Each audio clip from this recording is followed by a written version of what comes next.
On March 18th, 1990, the most audacious art heist of all time took place at the Isabella Stewart Gardner Museum in Boston. Two men dressed as police officers were admitted into the building by security, claiming to be responding to a disturbance call.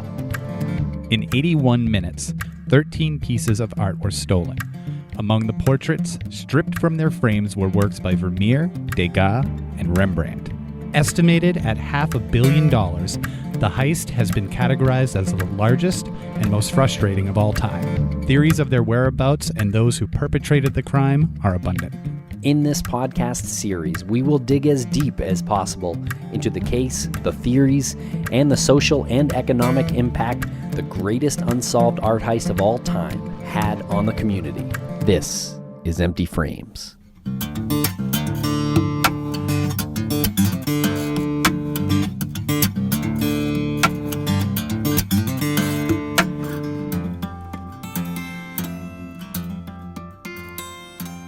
Welcome back to Empty Frames. I'm Tim, here today with Lance. What's up, Lance? What is going on? How are you today? I'm doing well. We're almost halfway through the season, Lance, but here we are back in the saddle with a great guest.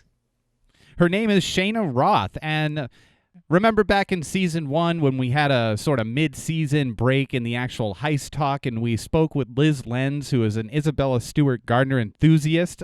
This is sort of similar. I always like these little bit of a calm before the storm on the Sea of Galilee type episodes. Ooh, I see what you did there. Very, very clever this morning.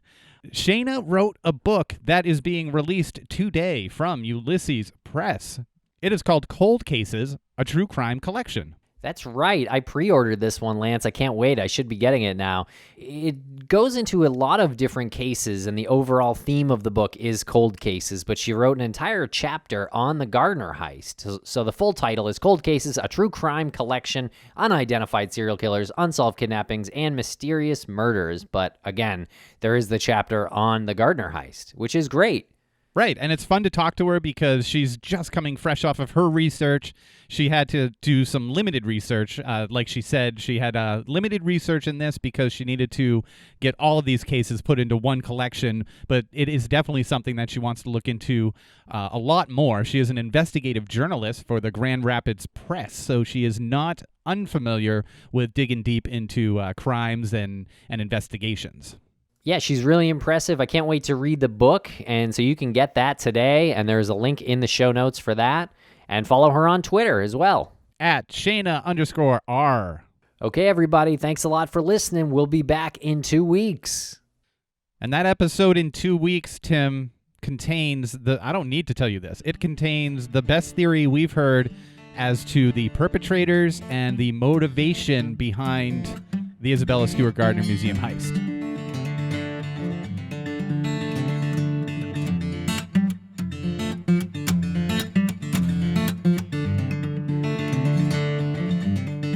We are being joined now by Cheyna Roth, author of Cold Cases, a True Crime Collection. How's it going, Cheyna?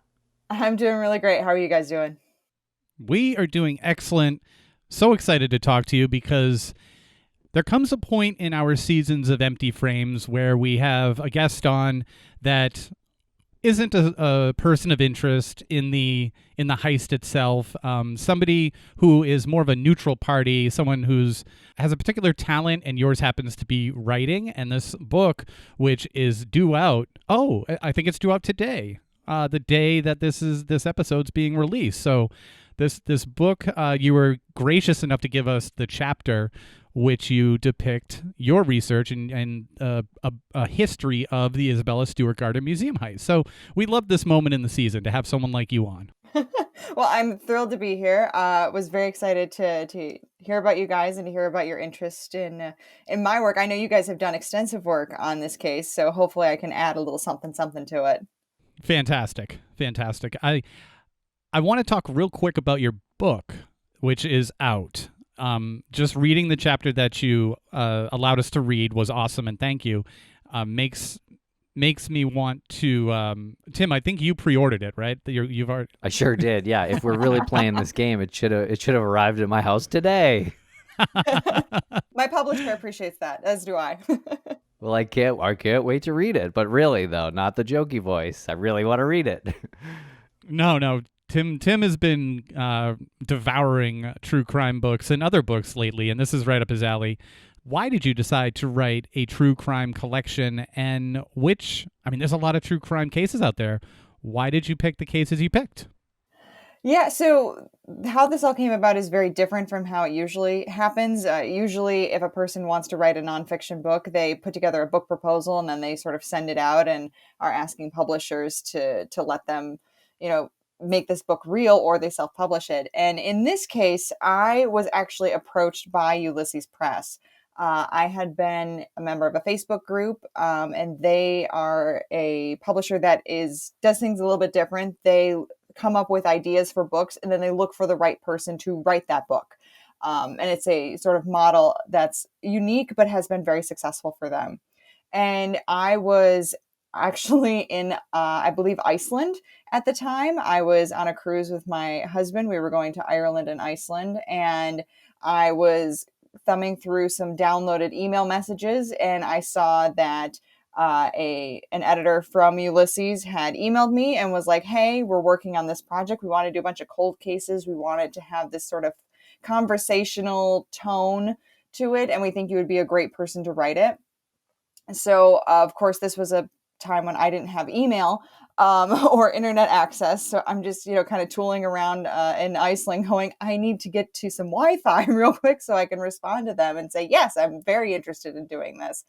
So I, got to some Wi-Fi and reached out to them, and we were able to touch base and kind of talk about the project and what they had in mind. There were a few cases that they really wanted to include. They really wanted to include the Golden State Killer, which actually is now probably not considered a cold case, but at the time it was. They wanted to include the Zodiac Killer. They wanted to include JonBenet Ramsey. But the other ones, they pretty much left up to me and allowed me to kind of pick and choose which ones I was interested in. And I wanted it to be more than murder. I wanted it to be more than disappearances. I wanted it to be something that kind of touched on different types of unsolved cases. So it also includes DB Cooper, the rogue outlaw who jumped from a plane with a bunch of cash. And it also included the Isabella Stewart Gardner museum heist, which I thought was just a fascinating art heist that I had never heard of, and that a lot of people I know had never heard of. So I really wanted to include that one. Yeah, that's very cool. I love the thread of cold cases, and you kind of examine a lot of different kinds. But I have to say, I'm extremely insulted that you're saying that the Isabella Stewart Gardner museum heist isn't a popular crime. I almost threw this book across the room. At least in my neck of the woods, I think it's something that, in the Boston area was very well known, very popular.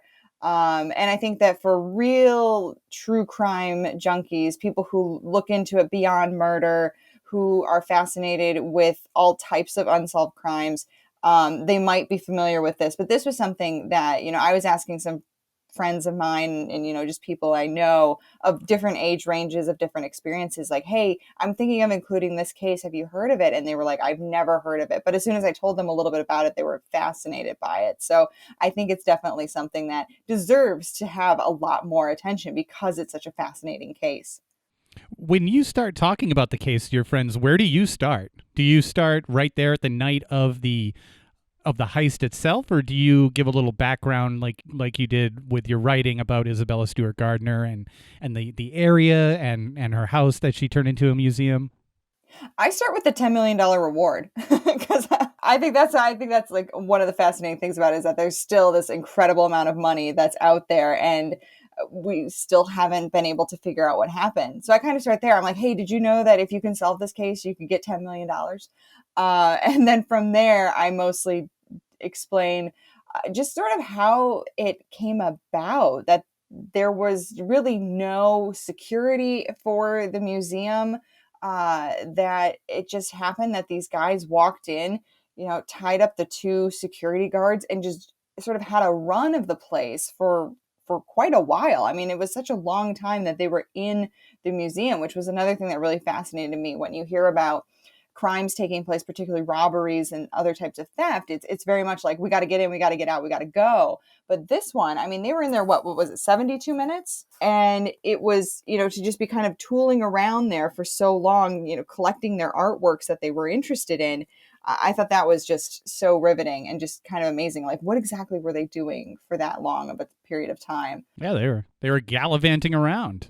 They Yes. Yeah, I mean, I just think of that scene in the original Tim Burton Batman movie where the Joker is going around the museum and he's like messing everything up and he's got music playing. I kind of picture them doing something like that. Yeah, you're right. There is like this playful feeling to it when you hear 81 minutes that these thieves were in there. What the hell were they doing? Exactly. I mean, because it couldn't have taken that long to take all of the artwork from the frames. I mean, it's just, and especially if they had planned it for so long, which it sounds like they had definitely been planning this for quite a while. They had everything kind of in place. They had their ducks in a row. So they should not have needed that long to gather all of the art that they took.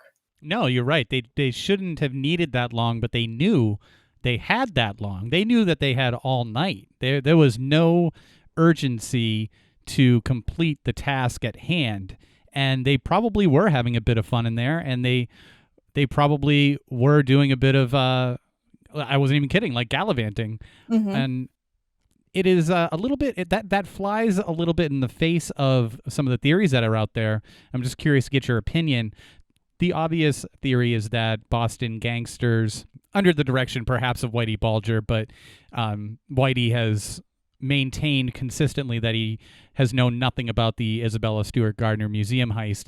But the theories are Boston gangsters, local toughs went in there and perpetrated this crime, but that flies in the face of the time that they were in there. What's your thoughts on that? Because I feel like the gangsters would go in and smash and grab like gangsters do. 100%. I mean, I think on some level, it could potentially be supported by sort of just how they cut the pictures out of the frame. That shows a level of sort of not caring or not understanding how to take care of this art on some level. But I mean, I really can't imagine that you would have, these, like you said, these, street tough guys coming in and being like, oh, you know what I'm going to do? I'm going to wander around the museum, for upwards of an hour, just, kind of picking and choosing my artwork and taking what I want and just spending all of that time. I mean, I think seasoned criminals know, like, I got to go in and I got to get out and get away from it as quickly as possible. But at the same time, I mean, I'm sure that this person had to have been seasoned in a different way. Like, they must have known that they had that time on their hands, that they didn't need to, run in and run out because the alarms were not going to go off. So it shows that there was this level of planning and preparation and knowledge of what was going on within the museum and how the museum worked. But I guess still with this sort of playful, laissez-faire attitude around it, which is just what makes it so fascinating. Right. There's a confidence, sort of a cockiness to that amount of time. Mm-hmm. Yeah. I really like the fact that you use the word laissez-faire in regards to this heist. It's a perfect word to use with the behavior of these criminals. Yeah. Yeah. I mean, and then that's like the only way I can think of how to describe it. I mean, just the way they walked around and they spent so much time in the different rooms and they were very sort of careful about what they were choosing. But I mean, everything points to the actions of somebody who was not in a rush, who was not thinking that they were going to get caught, and who was really, it seems like, not really concerned with getting caught. Yeah, and this brings up the obvious Blue Room incident where the Che Tortoni was taken off the wall, and apparently the motion sensors were working properly that night, and so that kind of means that one of the guards might have taken that off of the wall in the Blue Room. How do you feel about this one? I mean, it's just, it's all kind of right up there. I mean, the whole issue with the motion sensors is not troubling, but it's so confounding to me, like that there's these sections of time where we know that they're in there, but the motion sensors aren't really going off. And so you kind of lose track of where they are for certain periods of time. And it just kind of goes to show that you can't necessarily trust on some level, even what your eyes are telling you, I guess, when it comes to this case. So if we're following the motion sensors, those don't even always make sense, even though it's technology and it's something that we're used to saying, oh, okay, it's recorded and we know where things are going and what's happening. You can't maybe even necessarily trust that in this case. Yeah, for real, because everything about this, again, flies in the face of what is typical with a museum heist. And the fact that the perpetrators just very dramatically announced that there are, gentlemen, this is a robbery. I mean, that in itself is so theatrical. One might think that these were students of the theater or something. Yes. And that's why I kind of think it's definitely, well, not definitely, but it's probably not, the sort of mafia gangster type. But then it makes you wonder, like, what type of criminal would it be? I mean, it feels so much more like a movie, like not like criminals that exist in reality, but the type of criminal that you would paint for some sort of art heist caper movie, where it's some sort of suave, debonair cat burglar who comes in and takes care, and takes all of these art heists. I mean, I can't picture, and maybe it's just because I was a prosecuting attorney for too long, so my imagination of real criminals has gotten tainted a little bit, but I can't picture the type of person who is actually doing this, who, in reality, you know what I mean? Right. I mean, there's contradictions everywhere. What is going on? Yeah. I mean, they were just whoever they were people who, man, I would love to know what other crimes they have done, and like, is this their first art heist? Have they stolen things before? Did they do other types of things, or was this sort of like their first time, and this was like, a sort of love long project, and they, grew up watching heist movies and fell in love with it, and were like, I'm going to pull off the perfect crime. That's. I mean, if I was writing the fictional version of this, that's who my main thief would be. Somebody who grew up on a steady diet of heist movies and heist books, and was like, I'm going to figure this out, and I'm going to, create the perfect heist, and, steal millions of dollars in art and just get away with it. Right. Now, but as a prosecuting attorney, do you think this is a clue that, or as a former prosecuting attorney, do you think it's a clue about the motion sensors in the blue room? Does this add up together that the thieves, it took them like 25 minutes to tie up the guards before they hit the next motion sensor? Yeah, I mean, I can't imagine that it actually took them 25 minutes to tie up the guards. I mean, yes, they did a really, a thorough job with the duct tape, the picture of the one poor guard with all of his curly hair, and that's just burned into my brain forever, the poor guy. But it does kind of make you wonder if the guards were involved. So if they're not spending all of that time tying them up and putting them downstairs, are they strategizing? Are they there and kind of figuring some stuff out and having a talk before they get on to the business at hand is a question that I had. But of course, obviously, we don't have any proof or know for sure that this was an inside job, that these guards or other guards or anybody else involved in the museum was involved in the heist. But it does make you wonder, what exactly were they doing for that long of a period of time down there? What about the frame, the Che Tortoni frame left on the security guard's chair? Do you think you could? Oh, I love that. But that's got to be a taunt to the museum, right? Yes. I was going to mention that. Yes, that's just another, sign pointing to the attitude and the sort of craziness of the people who pulled off this heist. I mean, that is the definitive nana right there. They're like, we're going to pull off this art, and, just to sort of really stick it to you, we're going to leave an empty frame on your desk. I mean, it's so perfect.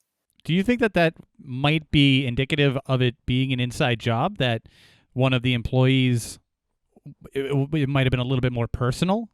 I think so. I mean, it does feel personal. It does make that feel personal. If you're going to go through that extent to sort of, twist the knife a little further, it does seem personal. It reminds me of another case in the book which is the Mad Butcher of Kingsbury Run, which was also known as the Torso Murders, where he would leave notes to the inspector, Elliot Ness, after the fact, after he had, been released, and Elliot Ness was convinced that he had done it, that he had, dismembered all these people and was leaving body parts all over Cleveland, or Kingsbury Run rather. And it's one of those things where it gets in that case, it was clearly something that was getting personal. He left one of the bodies almost right outside the police officer's station. And then after he had been interrogated and then released, he sent, taunting notes to Elliot Ness. I mean, you do that sort of thing when it becomes personal and when your ego has gotten so big that you think, I just cannot be caught. So of course I'm going to, just sort of rub that salt on the wound even more. And that's what it feels like in this case, that for whatever reason, they had either something else to prove, or they just really had that high ego thinking I could never get caught. And maybe too, it was personal, and like they had something to, something against the security guards or the museum itself. I mean, it may have just been some sort of a taunt to museum lovers in general. Like, look at your precious works of art. Look what I can do. Well, Cheyna, you certainly piqued my interest there with the Elliot Ness case. I'm not sure if you're aware, we have another podcast. It's wildly popular called Crawl Space that we feature a bunch of different cases. So feel free to hop on those airwaves and talk about any one of the cases coming up in your book on the 14th. So that is an open door invitation. I will do the circuit, guys. Yep. No, just our show.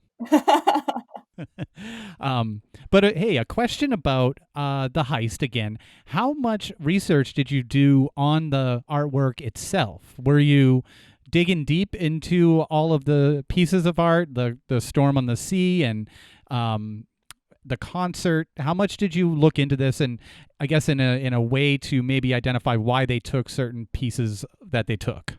Yeah, I wasn't able to dig too deep into the works of art itself. I was kind of hoping that something would stand out to me to sort of find some sort of connection between these pieces, other than, them being very valuable pieces. And for some of them, really highlights of the artist's sort of body of work that the museum had. So for the most part, I stuck with, what the Stuart Gardner Museum had to say about them, what a few different art historian, websites, Google searches came up with for these works of art. But I did think that it was interesting when I would look at the different pictures that they picked. Some of them were and I'm not like a big art historian. I took an art history class in college, and that's kind of I love museums, but that's kind of the extent of it.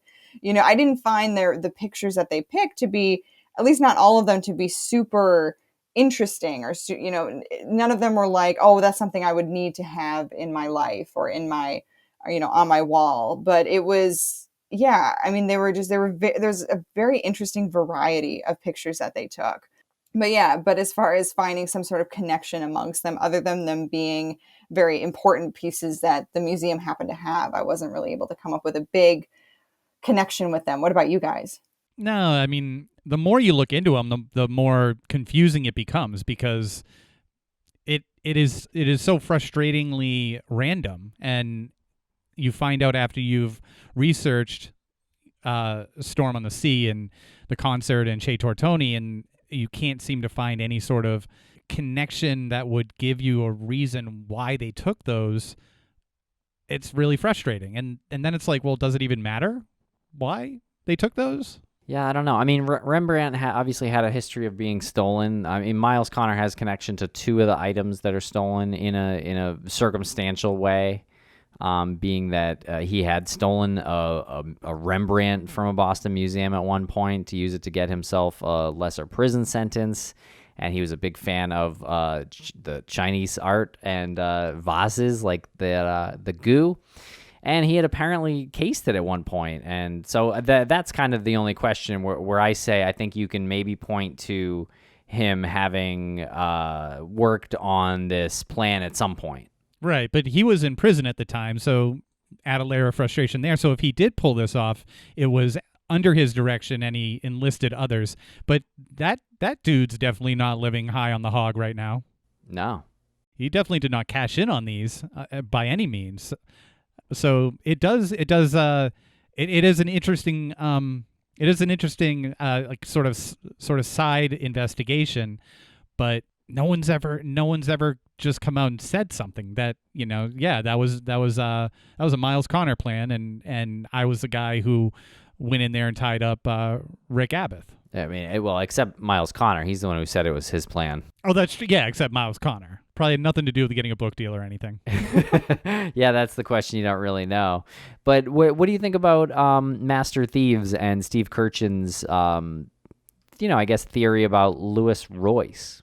Oh, yes. He used to sleep in the Gardner Museum to stay warm at night. I thought that was potentially the most credible-ish theory that I had come across was his involvement and the Rossetti gang. That being said, I mean, if we're thinking of the profile, for lack of a better word, or for lack of a, better not quite so overly used word, if we're thinking about like the profile of the people who were involved in this, they don't really fit that. They're not really art lovers. Royce doesn't seem like the type of person who would want to risk everything in order to have, let either be one of the people who went in, or be a part of a crime that took 82 minutes to complete. I mean, it's interesting because it involves Whitey Bulger, obviously. It's interesting because it involves the mafia. As I was going through and I was looking through all of the theories for all of these different cases, so there's 10 different cases, there's 10 unsolved cases, everybody's got theories. There's multiple theories. And you keep coming across people who really just seem to want to get attention. The number of people who have come forward and claimed, my father was the Zodiac, or my father killed the Black Dahlia, or I got an uncle or a sister or a brother's cousin who was involved in this unsolved crime, is remarkable. So there's really no shortage of people who maybe they know something, but are willing to exaggerate their involvement or what they know, or even just sort of make up out of whole cloth just to sort of get that attention or potentially get a book deal or something like that. And that was kind of what I saw when I was reading up on him, is that, maybe he had some sort of very mild tangential involvement that he wanted to sort of blow out of proportion in order to get something out of it.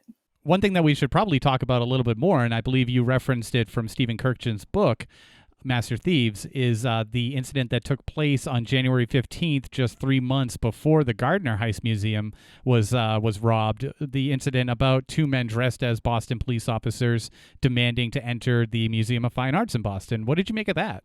Oh, the dry run. I thought that was fascinating, which I keep saying fascinating, but I mean, this whole thing is just so remarkable.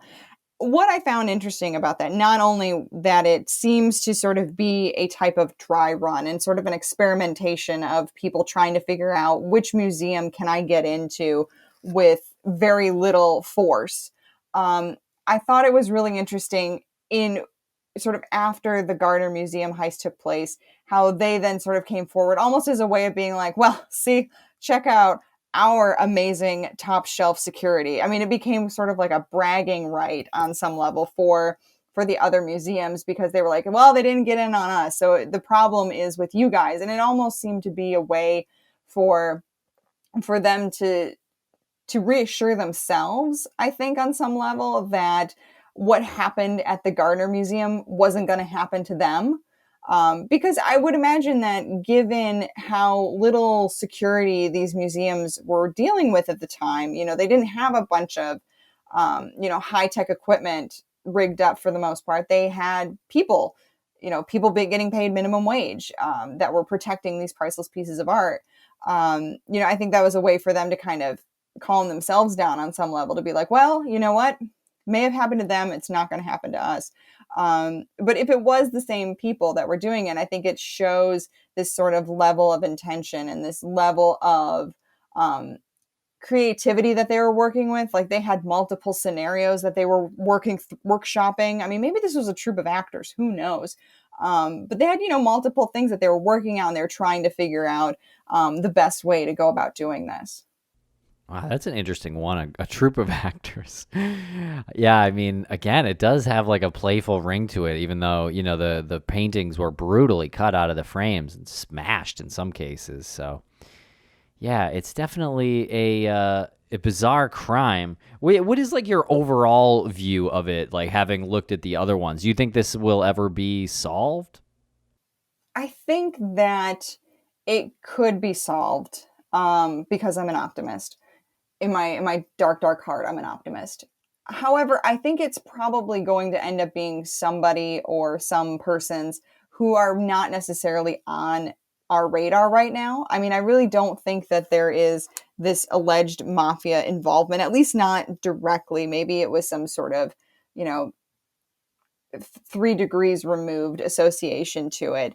But I do think it's possible. I mean, as long as they keep that reward out there. I mean, that's very motivating for a lot of people who know about it, or who have the ability to kind of dig into something like this.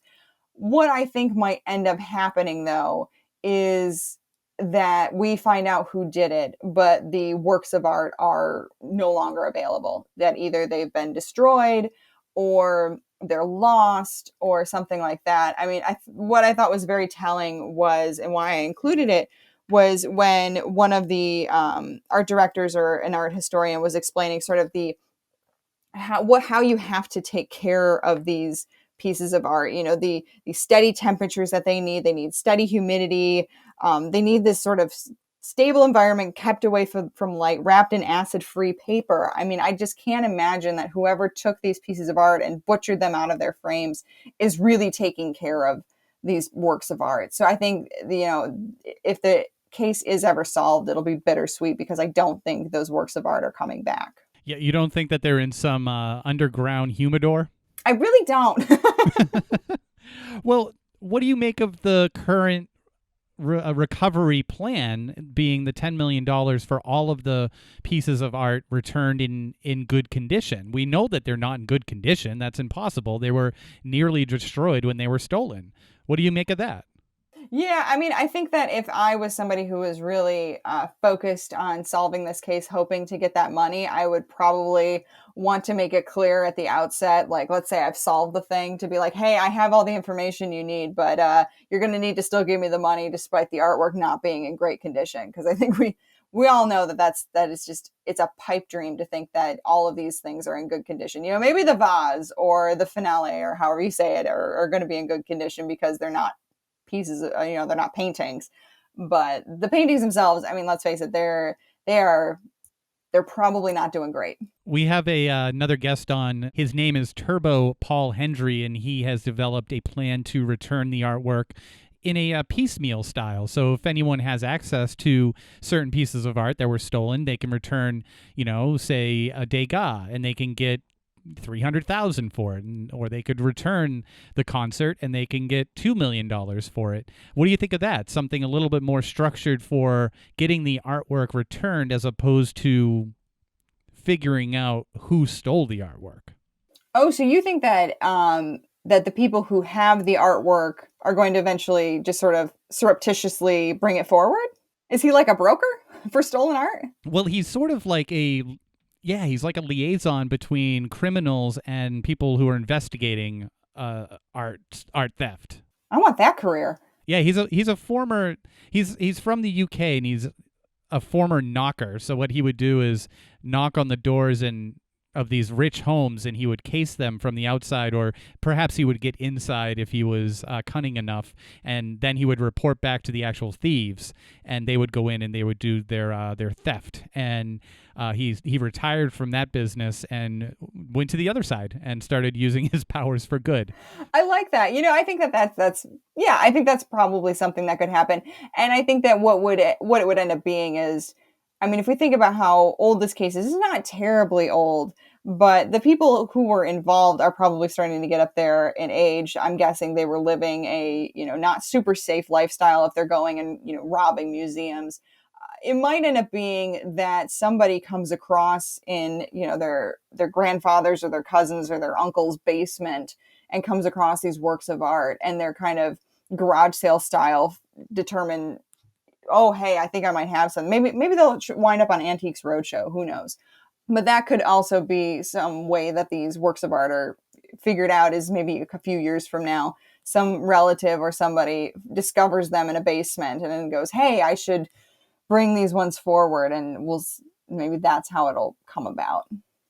So, as a former prosecutor, does the reward as stated, is it weird to you? Like, if I know it's obviously different from what you did, but if there was some situation where someone had the art, do you would advise them to go to an attorney to speak to the Gardner before ever just calling the FBI or something? Or how would you handle that?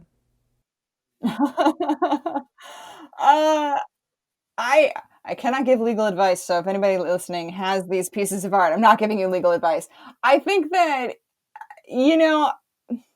rewards can be a good motivator. From what I have read up on and from what I have researched on, they are seldom the reason that cases are solved. Usually what ends up happening is the people that have the information that leads to a case being solved, they were going to come forward anyway, because, at the end of the day, it's the right thing to do. Usually what they end up doing is giving the case attention, as opposed to, bringing forward information that the police either didn't already have that leads to it to be solved, or, doing something that the police weren't already doing or the FBI wasn't already doing. But I do always think that if you are involved in a criminal enterprise, that it is a good idea to, 1, keep your mouth shut, and 2, wear gloves, and 3, get a lawyer. So it seems like they all wore gloves because they didn't have fingerprints found, and they've been very good at keeping their mouth shut. So if they did decide to come forward on for some reason, definitely get a lawyer and have a go-between on something like this. See, even more reason for me to believe that this wasn't executed by trained criminals. Because I really feel like trained criminals would have used these pieces of art as some sort of bartering tool or some sort of we keep saying this get out of jail free card. It almost feels to me like they were either stolen by people, a very, very small circle of people who just kept their mouths shut about it and just put the art in some crawl space in an attic or something that no one would ever think to look in, because why would these people be connected to this heist? Yeah, and that's why I am always fascinated when a case is able to go unsolved, because it means that somebody didn't talk.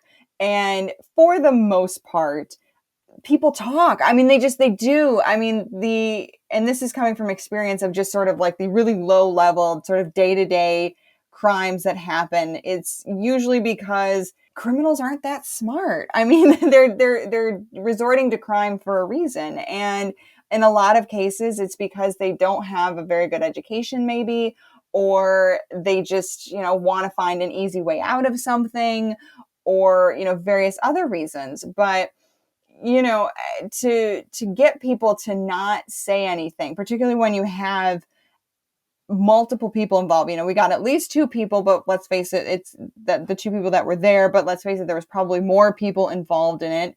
For nobody to have said anything for so long is just so remarkable to me. Yeah, it is really remarkable. And there are so many good eyes looking into this. We have the Indiana Jones of the art recovery world, Arthur Brand. We have Paul Hendry. We have Anthony Amore. We have the FBI. There's so many people looking into this, and yet there's, to our knowledge, there's nothing, which is really perplexing to me. Yeah, it's how is that even possible? When you really think of it, like, how is that possible? They were there for over an hour. They just, ripped pieces of art from their frames. They grabbed some other pieces of art, and then they just disappeared into the night. I mean, the guards that were there were not able to give any sort of really good identification of these people. The security systems didn't really turn up anything helpful. It's just, you could, if it didn't happen, you would think that it wasn't possible. Of all those people that I mentioned, including us, the Empty Frames podcast, who do you think is more likely to solve this? Us. That is the correct answer, but you can maybe dance around it for a little while. I mean, after you guys, obviously you guys will be first. I think that Arthur Brand has a good shot at it, if only because, that's sort of his bread and butter. He's got the resources, he's got the connections, and the experience, whereas he's just all about returning lost pieces of art. And I think that if you make that your career and your livelihood, you have even more ambition and more driving you to solve the case than if you're just someone, like me, who's like, hey, I could use a few extra million. Wouldn't that be great? Although I do also think that, poor Amore, I mean, he really does, this really gets at him, and he really wants to figure out what happened here, and he really wants it solved.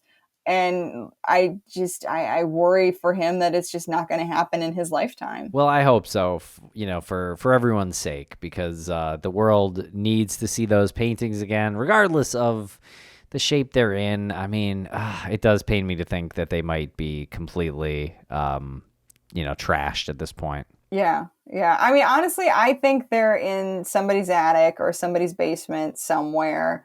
And who knows if the people in the house even know that they're there. I mean, it's happened before. There have been other cases where this has happened. You have the case of the stolen de Kooning, which just turned up in is it Jerry and Rita Alter, their home at a. That's right. Yeah, they had an what do you call it, an auction, and there it is, stolen paint, and two people that would never be suspected of stealing something like that, but they had this moment where they're like, I think we're gonna steal this painting, I think we're gonna go for it. This is unassuming couple. Yeah, and you know what? And this is why it's a good idea to keep going to garage sales. You never know what sort of priceless artifacts you're going to come up with. That is true. Wear a mask and socially distance when you do. Yeah. Oh my gosh. I was shocked. I've had neighbors who have had garage sales, and I was very surprised to see that happening. I was like, oh, wow, that seems like a interesting idea during these pandemic times. You just need to get that stuff uncluttered. Just gotta unclutter right now.